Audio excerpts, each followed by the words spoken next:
Halo pemirsa, kembali di Sikat Tipis. Kali ini bersama saya Kevin Pakan dan rekan saya Kang Dadi. Pemirsa, kali ini kami akan membahas mengenai dunia otomotif, terutama untuk di mobil rally dan juga mobil off-road. Nah, kali ini di Sikat Tipis kami akan membahas lebih dalam kira-kira seperti apa dan bagaimana eksistensi dari adanya dunia otomotif, terutama di mobil off-road dan juga adanya mobil rally. Langsung dengan pakarnya yang sangat luar biasa tentunya, beragam pengalaman baik di Indonesia maupun di dunia internasional. Siapa lagi kalau bukan Julian Johan atau JJ Logi. Wah, Mas JJ. Halo. Apa kabar? Kabar baik Kang Dani. Mas JJ Baik. sehat ya? Alhamdulillah sehat. Makasih lo udah nyempetin ke sini. Sama-sama, thank you juga nih. Mas JJ, kita Ya. langsung aja ya. Yes. Mas JJ itu udah sosok yang memang dikenal di dunia rally dan tokoh muda yang akan memajukan rally, punya rencana ke depan nih. Ya. Tapi di sisi lain bikin menarik, JJ itu dari namanya siapa sih? Awalnya dari nama siapa JJ? Gitu. Jadi JJ itu nama panggilan dari kecil sih sebenarnya. Nama lengkap kan Julian Johan. Jadi JJ itu sebenarnya inisial. Dari Julian Johan itu. Ya akhirnya ya teruslah dipakai dari yang tadinya ya nama kecil di keluarga aja ya sekarang memang jadi nama sehari-hari sih. Sehari-hari, Iya. Jadi kalau di sini itu JJ itu memang nama kecil dan akhirnya jadi nama panggung ya Mas JJ. Jadi nama panggung. Termasuk di dunia balap ya Mas JJ ya? Betul, betul. Ada juga JJ Logi, nah loginya itu apa? Nah, jadi logi itu sebenarnya hanya tambahan kata biar lebih keren aja gitu ya. Kayak semacam kayak tadinya itu pas awal saya mulai pakai atau dikenal dengan nama JJ, terus saat itu saya mulai coba untuk kayak membentuk karakter gitu ya, identitas karena saat itu udah mulai coba untuk boleh bilang berkarir di dunia yang boleh dibilang nih saya juga membutuhkan ada satu nama yang menjadi karakter tersendiri. Akhirnya saya pakai nama JJ Logi karena saat itu saya ngeliat kayak Logi itu kayak terkesan keren gitu. Akhirnya saya tambahin aja JJ Logi gitu biar kayak lebih greget aja namanya. Ada Ya, ideologi gitu. JJ ya? Ideologinya JJ. Lebih eye catching juga berarti Iya, ya namanya iya, ya? benar. Secara filosofi nih Mas JJ kan memang di rally nih. Filosofi di Mas JJ sendiri seperti apa sih dunia rally ini sehingga mendapat jiwa gitu di Mas JJ seperti apa sih? Saya memang dari kecil tuh udah senang dengan rally, dengan off-road. Pada intinya memang otomotif yang berbau tanah kalau orang bilang ya. Jadi emang demennya tuh yang kotor-kotor. Kayak misalnya kalau di motornya saya senang motor trail, terus suka mobil-mobil off-road, mobil jeep gitu, mobil rally. Saya dari kecil melihatnya itu ternyata saya senang dengan dunia petualangan gitu, dan saya melihat ternyata di dunia off-road atau di dunia rally ini saya bisa menjadi diri saya dan saya bisa menjadi seorang JJ yang seutuhnya gitu, yang boleh dibilang kayak bisa benar-benar ngelepas segala macam ekspresinya tuh di dunia ini. Dan ternyata pas saya lihat mungkin ini bisa nantinya ke depan menjadi satu karir di dunia ini. Dan akhirnya saya coba dan disitulah ternyata saya melihat oh ternyata syukur alhamdulillah saya nggak salah jalan nih karena sesuai dengan ekspektasi awal memang saya cintanya di dunia ini. Cinta di dunia otomotif Otomotif, itu ya. iya. Nah, tapi kalau saya lihat nih Mas JJ di media sosialnya, di YouTube, Instagram itu semua full terkait dengan kegiatan Mas JJ terkait dunia otomotif. Tapi selain di dunia otomotif ini kesehariannya Mas JJ tuh ngapain sih sebenarnya? Oke, jadi mungkin yang nggak banyak tahu juga di luar dunia otomotif ini saya itu sebenarnya desainer grafis karena memang kebetulan pas kuliahnya ngambilnya jurusannya desain grafis, dan itu yang akhirnya juga saya coba lanjutkan untuk menjadi satu pekerjaan saya di luar dunia otomotif ini. Tuh. Tapi ya memang karena mungkin yang dilihat secara umum lebih ke otomotifnya. Jadi kalau untuk yang sisi desain itu nggak terlalu terlihat gitu. Padahal itu jadi salah satu passion saya juga sih desain grafis ini. Makanya ada yang Abi Enric Bay itu ya, Iya, benar. mendirikan itu ya, desain Iya. khusus motor sport itu ya, Iya. mobil rally gitu ya. Benar, jadi memang saya coba gabungkan antara kecintaan saya ke dunia otomotif, terutama balap gitu ya, dengan kecintaan saya ke dunia desain grafis. Jadi itu dia, saya memfokuskannya ini, kreatif agensinya lebih arahnya itu untuk klien-klien otomotif. Berarti memang sangat match ya Sangat baik sekali. Jadi dari hobinya. dari hobi menyambung ke desain. Iya, benar. Itu kliennya siapa aja? Kliennya sih ya lebih ke brand-brand otomotif sih, gitu ya, lebih gitu, ke arah gitu, situ, terutama untuk brand-brand otomotif yang terjun langsung ke dunia balap. Betul. Nah di sini kan Mas JJ itu dikenal lah keluarga, lahir dari keluarganya off-roader pembalap nih. Iya. Nah yang menjadi inspirasi Mas JJ itu siapa sih sebenarnya? Yang jadi inspirasi nomor satu pastinya ayah saya, Pak Ismail Johan. Jadi beliau tuh memang dari kecil tuh seneng ngajak saya kalau lagi ayah lagi rally atau off-road, saya diajak tuh. Nah di situ ya akhirnya mulai tuh kena tuh racunnya tuh. Wah ternyata seru ya, asik ya. Sampai akhirnya punya cita-cita, nanti kalau udah gede, udah bisa nyetir gitu, pengen juga nih bisa jadi off-roader gitu atau jadi pembalap rally. Biasanya di mana Mas? Di Pondok Cabe itu? Iya WRC-nya? benar. Oh, Benar. Jadi off-road ringan itu kebetulan ya? dekat rumah saya itu dari pas saya zaman sekolah dulu paling dekat ke situ. Jadi disitulah pertama kali saya coba buat belajar off-road. Saya pertama kali tuh punya mobil tuh Toyota Hardtop dari ayah. Itu mobil pertama ya? Mobil pertama, iya. Itu udah bagus banget sebenarnya. Hardtop tuh mobilnya dalam tanda kutip penjahat ya. Iya benar itu kan ya, memang terkenalnya gitu Iya. kan. Tapi memang mobil itu tuh sebenarnya hitungannya untuk off-road tuh memang tangguh dan ya udah saya belajar pakai mobil itu tuh pertama. gitu. Nah sampai saat ini sendiri keluarga nih dengan istri ya. Gimana nih? Apa mereka mendukung atau memang ikut juga seneng nih ikut terjun juga nih dengan Mas JJ gimana? Alhamdulillah mendukung. Jadi istri, ayah, ibu mendukung semuanya. Istri sebenarnya mungkin dari pertama karena zaman masih pacaran udah melihat, wah ini pacarnya nih off-roader gitu ya, pembalap rally. Dia jadi udah tahu juga kayak kurang lebih tuh dia harus bersikapnya seperti gimana. Kalau nggak kan nggak mungkin istilahnya mau pacaran ya gitu kan. Kalau nggak dari awal udah nolak duluan. Pas udah nikah, syukur alhamdulillah makin support juga. Walaupun nggak yang langsung ke lapangan ikut nemenin, tapi minimal support secara moral gitu. Tidak perlu izin dan minta maaf ya. Nah iya benar, syukurnya gitu. Izin dulu atau minta maaf dulu. Betul. Iya.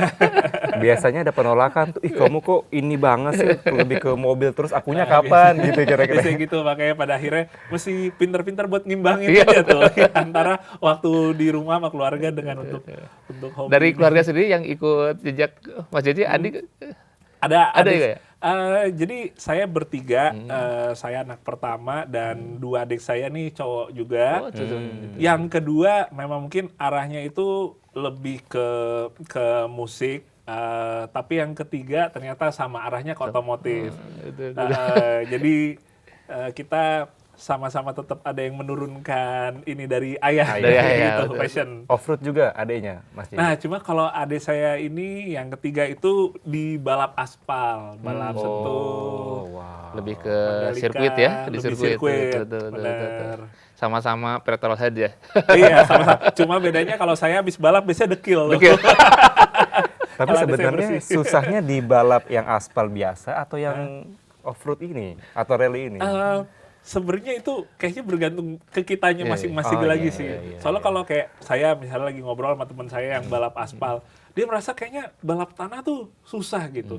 Sementara di saya kebalikannya. Saya ngeliat, aduh balap aspal kayaknya lebih susah, saya lebih bisa tanah gitu. Jadi tetap pada akhirnya ini sih relatif Ya, juga tergantung sih. ini ya, kitanya passionnya di sini. Masing-masing, ya. Masing-masing. iya. Betul. Menarik. Kalau bicara karir nih, awalnya sebagai pembalap nih, Mas JJ, awalnya kapan sih? Gitu. Sebenarnya saya pas SMA itu saya baru melihat kayak ini mungkin bisa nantinya dijadikan sebuah karir di dunia ini. Saya memang soalnya dari kecil karena ayah saya juga pengusaha, jadi arahnya itu lebih ke nanti anak-anaknya ikutin aja kata hatinya mau passionnya di mana. Tapi yang terpenting ya diseriusin. Karena menurut ayah passion aja nggak cukup, tapi ya di dunia itu kita harus bisa benar-benar fokusin supaya kita istilahnya nggak setengah-setengah lah nantinya. Jadi pas udah mulai lulus SMA, disitulah saya melihat kayak, oke, saya coba deh ada di jalur ini. Walaupun di satu sisi karena saya kuliah di dunia kuliah di desain grafis, jadi saya tahu ini juga akan jadi salah satu pekerjaan saya. Nah, makanya mungkin daripada saat diajak sama ayah dulu waktu kecil ya Mas, kayaknya wah kayaknya saya cocok di sini nih. Bener. Karena biasa anak kecil kan ngelihat dulu nih, biasanya tokoh ayah itu berperan sangat penting tuh ya kan. Ya. Jadi yaudah saya mau masuk ke dunia off-road ini. Bener. Kira-kira seperti itu Mas ya. Benar. Oh, ada prestasi-prestasi yang sudah ditorehkan nggak sih Mas, bisa share ke kita ya, mungkin Kang Dadi? dari pemirsa pengen tahu nih. Mungkin kalau prelis penggemar balap udah tahu Kang JJ lah seperti ini Mas JJ. Tapi yang masyarakat awam nih, apa sih prestasi yang udah Oke, didapatkan? kalau beberapa tahun ke belakang gitu ya, seperti misalnya mulai dari tahun 2024 ke belakang, saya lagi ikut aktif di kejuaraan rally cross country nih tingkat Asia di oke. Asia Tenggara di Thailand dan sekitarnya. Syukur alhamdulillah di 2 tahun ke belakang masuk di top 5 kelas yang saya ikuti, yang mana itu sebenarnya menjadi salah satu motivasi juga untuk akhirnya di tahun ini saya melihatnya oke, saya coba untuk memberanikan diri nih melangkah lagi ke jenjang yang lebih tinggi. Karena ada satu balap yang menjadi impian saya sebenarnya sejak kecil, yaitu kejuaraan Rally Dakar. Wah, itu Iya, nih. itu dia. Jadi di tahun 2025 ini saya campur nekat juga kayak oke, ayo deh kita coba untuk bisa 2026 coba bisa berangkat. Jadi udah persiapan nih untuk Rally Dakar, kita udah persiapan nih Mas JJ. Udah persiapan tahun ini. Boleh diceritain Mas JJ persiapan apa sih yang udah mungkin latihan di mana? Kan ini beda ya. Di Indonesia itu berlumpur, Iya. Ya. berbatu, ya itulah mungkin seperti itu alamnya. Tapi ini kan Betul. pasir. Iya.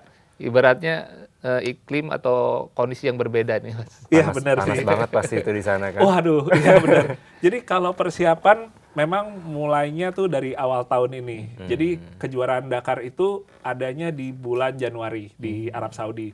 Jadi setelah yang 2025 ini selesai, di situ saya akhirnya memantapkan diri nih. Oke, kita cobain deh untuk bisa ikut di Rally Dakar yang 2026.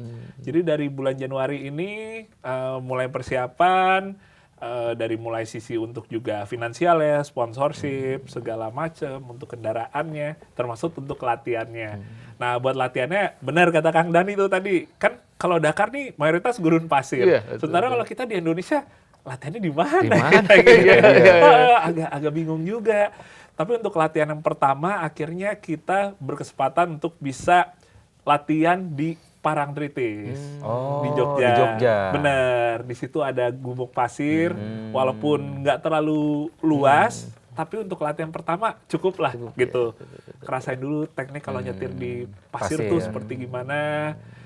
Baru akhirnya kemarin latihan yang berikutnya agak jauh sih pindahnya, langsung ke Afrika, Wah. ke Maroko. Maroko. Ya, jadi latihannya langsung di Gurun Sahara, di tempat yang menjadi trek aslinya dari Rally Dakar Rally Dakar ini. dulu ya, betul. Baru di situ tuh benar-benar ngerasain kayak wah emang beda ya, dan ternyata tidak mudah.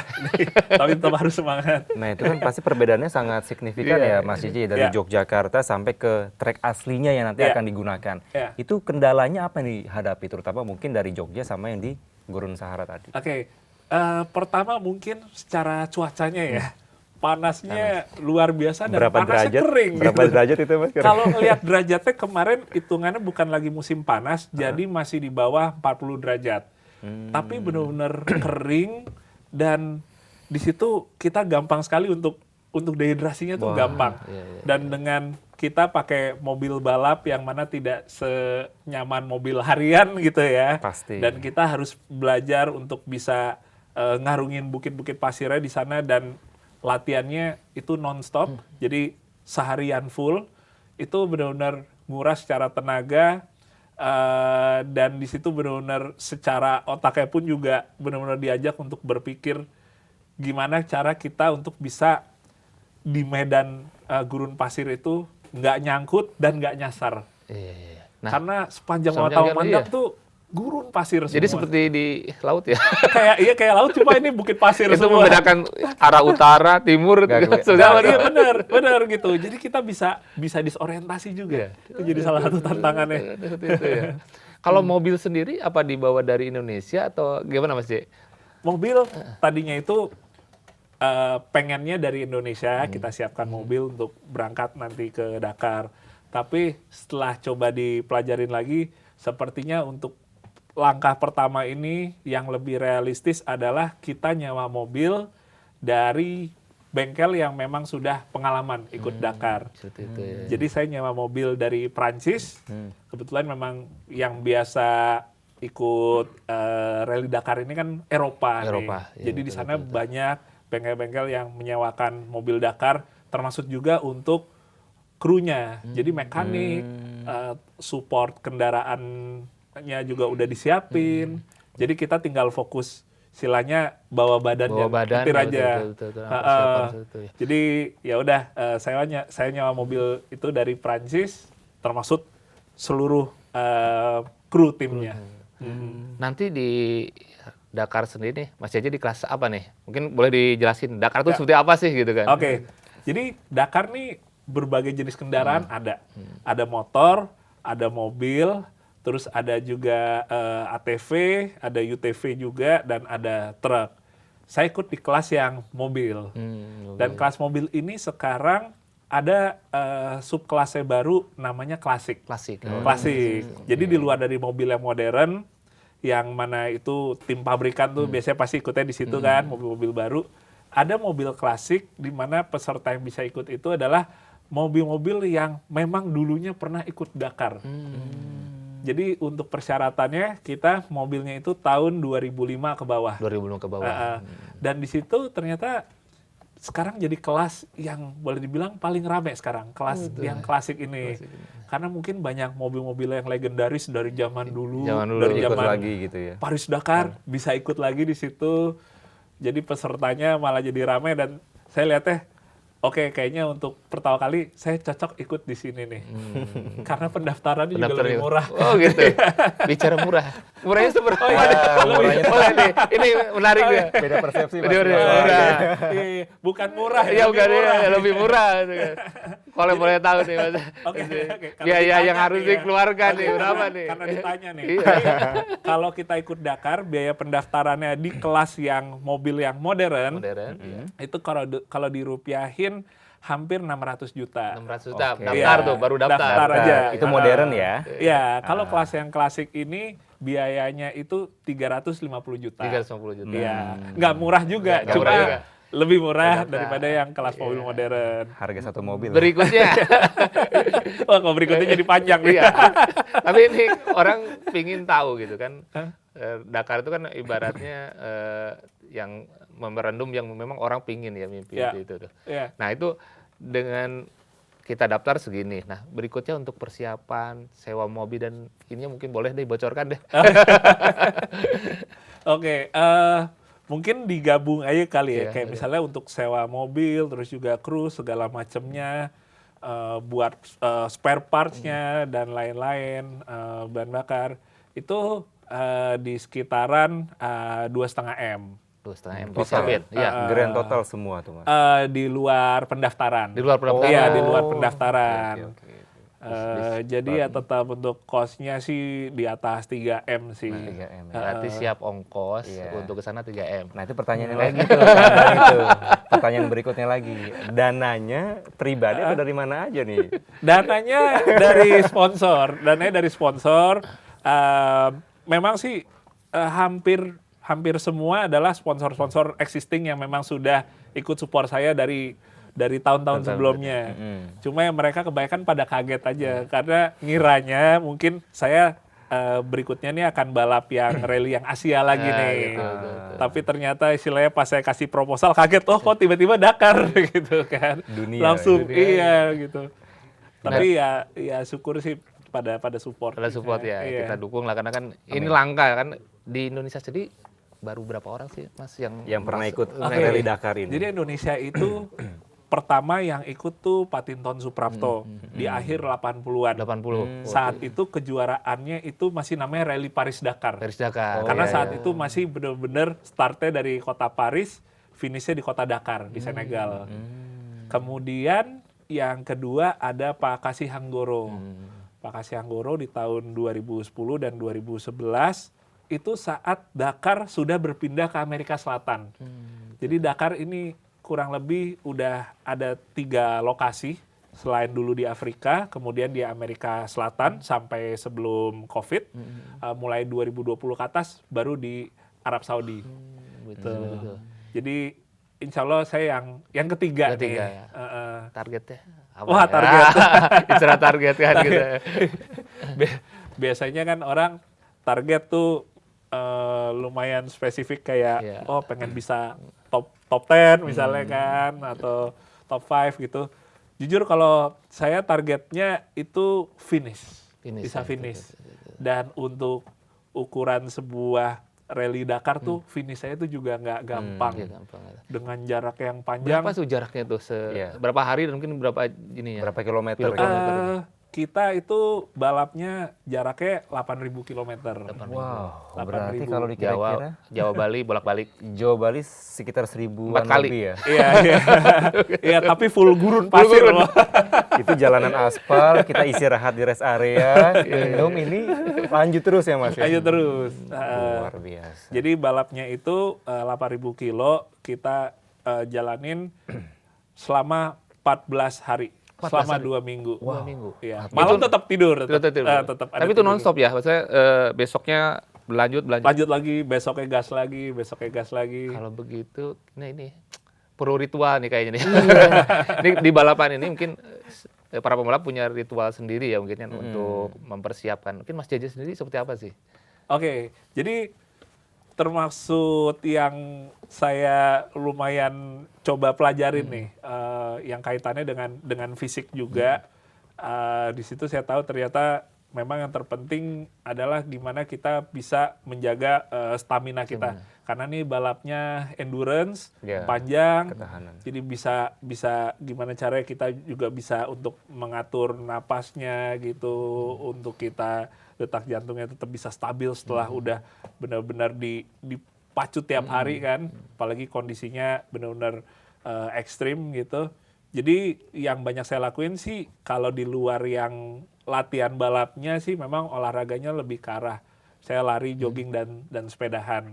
Tetap Lebih fisik arahnya ya harus itu. disiapin ya? Fisik benar, fisik situ. Jadi kalau untuk kayak bangun badan gitu ya, maksudnya untuk nguatin otot tuh paling lebih ke punggung, leher sampai ke belakang yang di sekitar tulang di punggung. Itu yang penting. Karena ini terus ya kalau ibaratnya selama berjam-jam posisi harus stabil. Benar, kita kan di mobil setiap harinya akan berjam-jam terguncang Betul. dan terus berulang selama 2 minggu. Gitu. Ini bisa dibayangkan ya, Mas Kevin. Iya. Jadi ini kan berjam-jam. Sejauh mata memandang itu adalah pasir. Itu kan ngantuk gitu. Kita di tolnya ngantuk. Nah, itu gimana cara ngusir? Itu benar banget. Jadi pas kemarin saya latihan di Afrika, itu kita latihan 5 hari di sana. Dan di beberapa hari terakhirnya kita simulasiin seakan-akan memang kita udah ikutan Dakarnya nih. Jadi dibikin benar-benar full seharian, kita simulasi kayak lagi balap di Dakar. Ternyata ngantuk, Kang. Bener. Sama kayak kalau kita mungkin lagi di tol di sini, jalanannya kosong dan lurus aja. Betul. Nggak ada belok-belok. Ngantuk, bawaannya tuh jenuh. Itu juga saya rasain juga gitu. Akhirnya di situ bisa tuh ada yang namanya kita tuh ngobrol santai dengan co-drivernya nih. Navigatornya ya. Dengan navigatornya, bener. Karena kalau enggak ngantuk. Iya, monoton kan. Nanti malah iya. Kapan sampainya atau kan ini kita posisi di mana? Iya. Jadi emang itu dia salah satu challenge-nya adalah gimana kita tetap ngejaga biar nggak jenuh di luar kondisinya yang kita tetap harus fokus supaya nggak nyasar dan jangan sampai ada kesalahan lah. Seperti itu ya. Tapi ada semacam ini nggak sih Mas? Mungkin ada titik-titik checkpointnya. Ada Oke. nggak sih? Ataukah memang sudah di lintasnya kan kalau Gurun Sahara luas sekali ya Mas? Ya. Nggak ada penjaga atau pembatasnya. Itu Ya. bagaimana kalau misalkan amit-amit nyasar di Gurun Sahara dan kita lost contact dengan para pembalap, itu seperti apa nanti? Oke, jadi kalau kita ngomongin checkpointnya itu ada, kita ada yang namanya safe zone atau speed limit zone, di mana kita di situ akan kecepatannya dibatasi. Dan sebenarnya itu menjadi momen untuk kita napas dulu. Jadi selama misalnya sekian kilometer kita hanya boleh jalan santai aja, dan disitulah saat kita untuk nanti mungkin mau minum, kalau minum kan nanti ada selangnya tinggal minum aja, atau kita juga mau ngambil snack buat kita nyicil ngasih makanan gitu kan ke badan, itu ada momennya gitu. Tapi yang pasti kita nggak ada pit stop kayak kalau balap di sirkuit di mana kita bisa isi bensin ya. atau Itu juga. ganti ban, Ganti ban. itu nggak ada. Jadi begitu kita udah start pagi, kita udah keluar pedok, itu kurang lebih hanya kita dan navigator kita yang boleh dibilang bisa kita andalkan. Antara kita berdua aja. Jadi mekanik itu baru nanti ketemunya setelah kita udah finish. Ya finishnya bisa maghrib, atau bisa jadi udah keburu gelap, udah malam. Baru tuh ada pihak lain yang bisa bantu kita lagi. Seperti itu ya. Tapi ngomong-ngomong soal bensin itu, kalau bensin apakah udah ada bawa tangkinya di mobil atau ada yang nggak mungkin ada SPBU juga kan di Gurun Sahara? Nah itu gimana Mas? Jadi kalau buat bahan bakar kita memang saat masih di pedok di pagi hari itu kita akan ngisi di situ. Oke. Kita akan isi full. Dan kita nggak bisa bawa jerigen buat serep bahan bakar. Jadi benar-benar hanya di tangki aja, di fullin. Tapi nantinya kalau misalnya emang kita amit-amit kayak nyasar, terus akhirnya bahan bakarnya habis segala macam, kita sebenarnya tuh bisa minta pertolongan juga ke panitia atau ke tim. Jadi memang kalau sinyal udah pasti nggak ada, jadi biasanya kita telepon satelit. Tapi dari panitia, dari penyelenggara Dakar juga mereka tuh menyediakan ada satu perangkat di mana itu untuk SOS. Kalau terjadi sesuatu apa, kita bisa kontak lewat situ dan mereka akan nyamperin pakai helikopter sesuai kebutuhan aja sih. Kalau yang benar-benar urgent kaitannya dengan mungkin ada yang cedera, itu biasanya helikopter. Jadi udah dipersiapkan matang ya, titiknya di mana, kalau ada terkejadian udah dipersiapkan ya. Seperti itu. Betul. Nah, kalau bicara dari Dakar, nah terus bicara dengan di Indonesia sendiri nih. Rally kan sepertinya dulu sempat booming ya era-era 90 80. Nah, Mas JJ sendiri ke depan nih punya harapan apa nih Mas dengan dunia rally Indonesia ini? Oke, harapan pastinya kepengen bisa kejuaraan rally itu di Indonesia nih banyak yang tingkat internasionalnya bisa kembali lagi ke sini. Kayak tadi Kang Dani bilang, tahun 90 kita ada kejuaraan WRC kan, betul. Di Medan, di sana.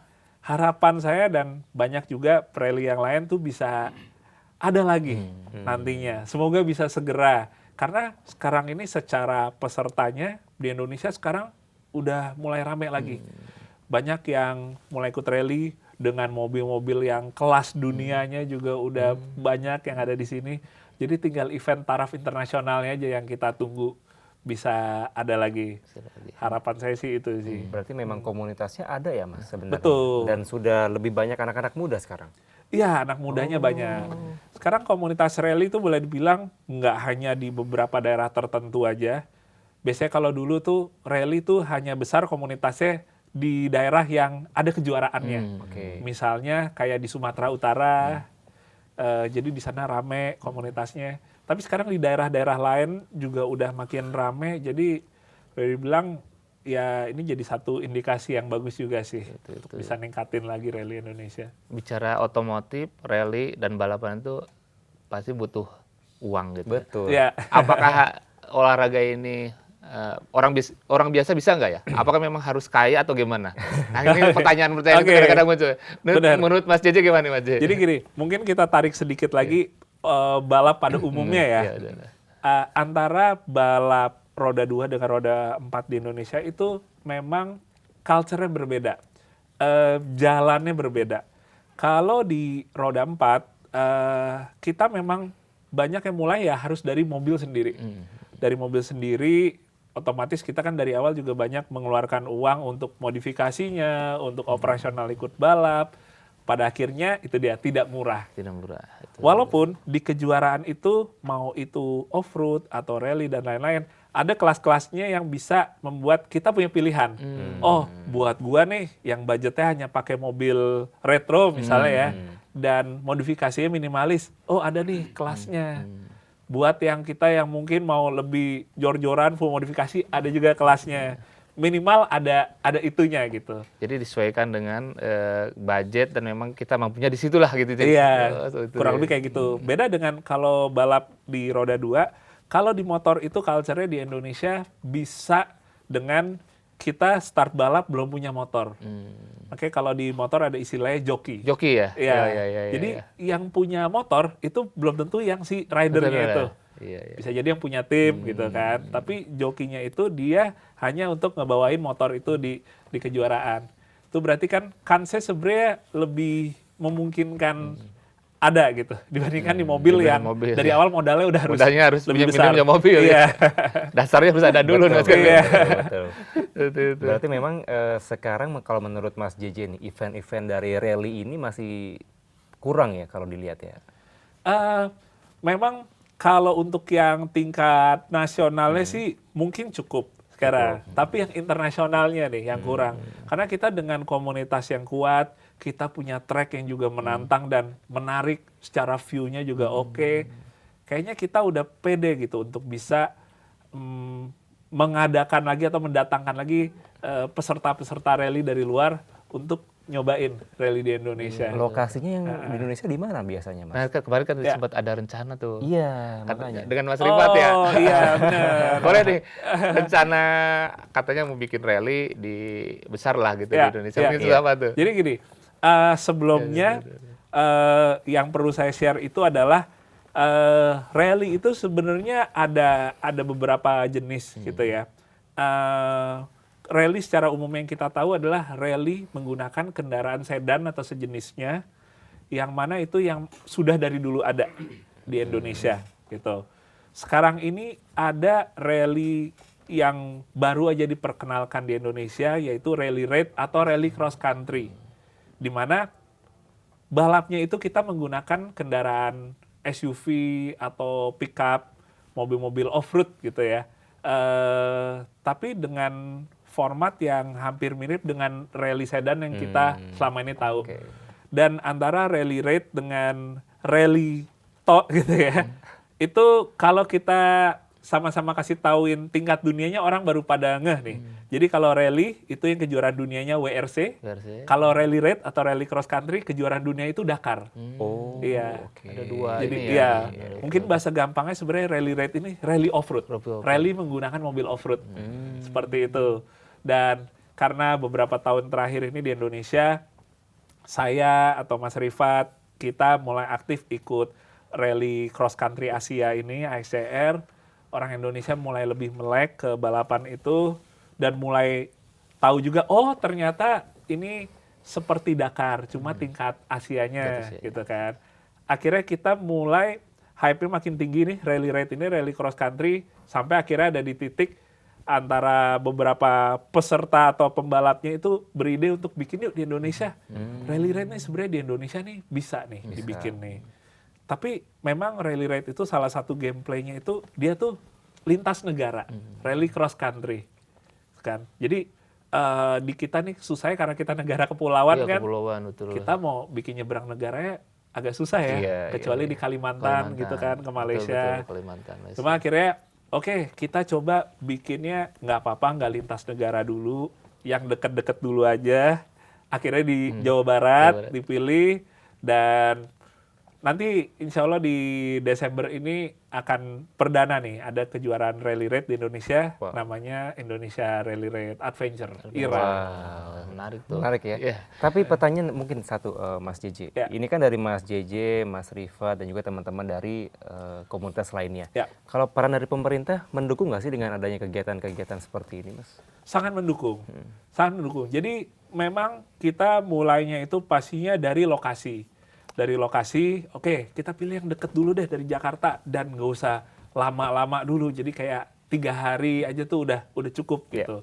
Akhirnya kita pilih lokasi di Jawa Barat dan kebetulan memang trek-treknya yang kita survei dan kita lihat ideal secara keamanannya juga, secara cocok untuk dipakai balapnya juga, itu di Sumedang dan sekitarnya. Oh, Sumedang, Majalengka, Kertajati di sekitaran sana, Ya. dan syukur dari pemerintahan yang daerahnya pun juga sangat support.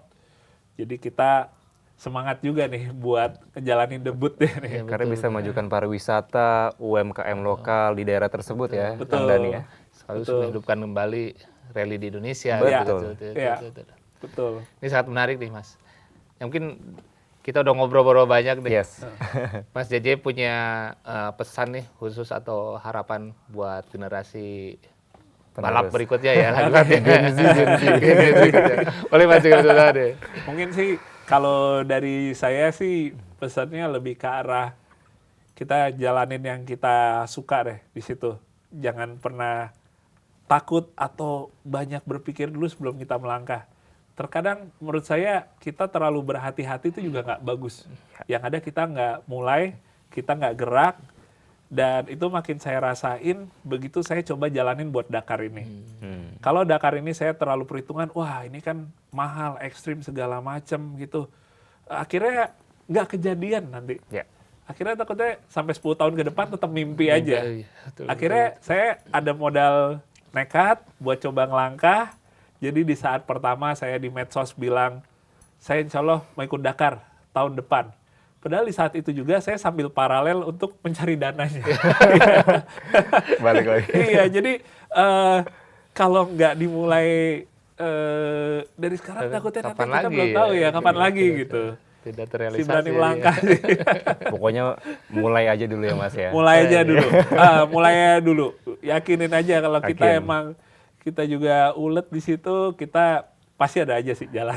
Palingnya kalau ada penyesalan kita udah mencoba. Iya, Kalau udah gagal coba. kita mencoba. Kalau kita Daripada nggak pernah nggak mencoba, lebih nyesel lagi. Lebih nyesel lagi, bener. Gak penasaran lagi. Nggak penasaran Iya. bener Kang Dani. Oke Mas Kevin. Oke, kayaknya nggak cukup ya waktunya kalau Iya. kita ngobrol soal Betul. rally. Ini panjang, off-road. sobat, pertanyaannya masih ada, cuman ya kita berlanjut ke berikutnya. Iya. Kita ketemu lagi di kapan nanti. Siap. Tapi menarik nih Iya, Kang Dani dan juga Mas Cici. Mungkin setelah ini Kang Rifat kita undang ke sini ya, Mas Rifat ya. Iya, cocok. boleh Kita nih. bisa ngobrol lebih dalam soal rally dan juga Iya. off-road ini Mas ya. JJ udah ada di sini, Mas Rifat. Tinggal tunggu Mas Rifat ya. Ditunggu Ditunggu episode Mas Rifat. berikutnya. Baik, semoga Mas JJ dilancarkan persiapan-persiapannya semua dari mobilnya, tim teknis dan juga Mas JJ sehat terus ya. Amin, Dan juga tim amin. yang berangkat ke Terima sana, kasih. dukungan keluarga juga tadi sangat positif. Dan juga tentunya masyarakat Indonesia dan juga kami berdua nih, Kang Dani, mendukung Mas JJ ya di Rally Dakar 2026. Sukses terus, Semoga sukses. Mas JJ. Membawa Salam bendera sehat selalu. Indonesia.